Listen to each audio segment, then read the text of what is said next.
స్త్రీకి నెలసరి వచ్చినప్పుడు 5వ రోజుతో శుద్ధి అవుతుందా? 5వ రోజు నుండి వారు పూజలు చేయొచ్చా? దీపారాధన, హోమం, దానం ఇలాంటివన్నీ చేసుకోవడానికి అధికారం ఉంటుందా?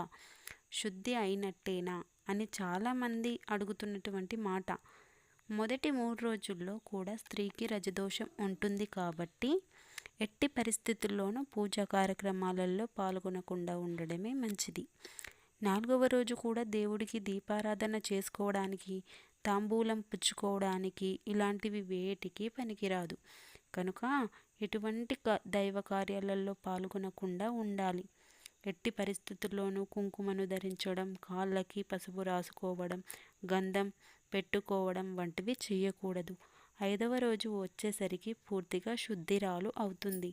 తలస్నానం చేసిన తర్వాత రోజు నుండి దేవత కార్యక్రమాలలో పాల్గొనవచ్చు.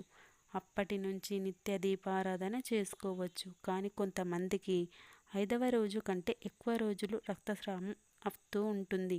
అప్పుడు వారు అశుచితత్వం లేదు అంటే దూరంగా కూర్చోనవసరం లేదు. 3 రోజులు మాత్రం అశుచి ఉంటుంది. ఇంట్లో ఉన్న వస్తువులు ముట్టుకోవచ్చు. అంతవరకే. రక్తస్రావం అయినటువంటి అన్ని రోజులు దేవుడి పూజకు కార్యక్రమాలకు, పితృదేవతారాధనలకు దూరంగా ఉండడమే మంచిది.